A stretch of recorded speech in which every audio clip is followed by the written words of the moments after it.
Minister, the Communications Regulation Bill is certainly a topical subject in light of our HSC cyber attack and news from the US today that a CTO is being prosecuted from Uber for a data breach back in 2016. So this bill, I think, is designed to enact a European directive on data management, network management and security and legislative provisions. But I would say customer care has been a significant feature for many people dealing with communication companies in this country, particularly those dealing with cable, TV and phone and internet providers. And in this area, Comrade, I think, as colleagues have outlined, have significant work to do in properly managing and enforcing the standards of these regulated companies. As well as managing data security on the internet, I would question the ability of the European directive to manage the integrity of content on the internet, particularly news media.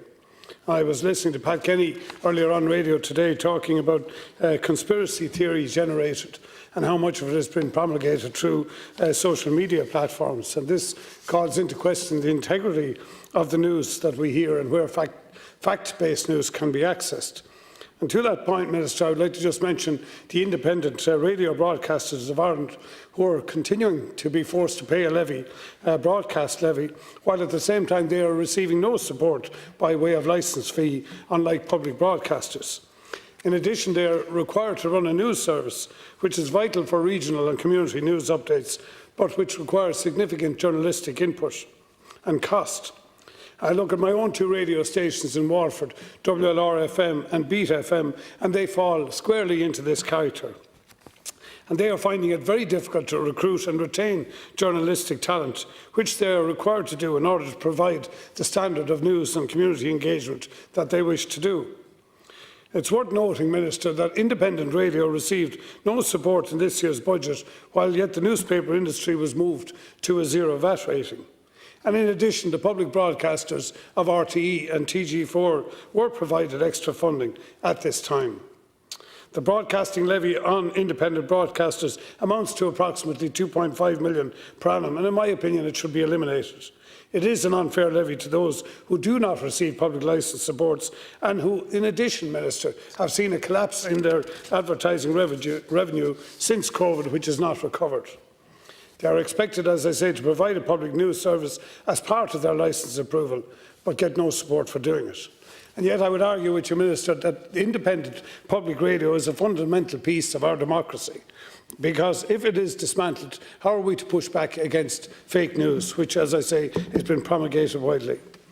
And for years online, the social, online and media platforms have taken advantage of the lack of regulation to outcompete and to disrupt independent radio and indeed newsprint in this country.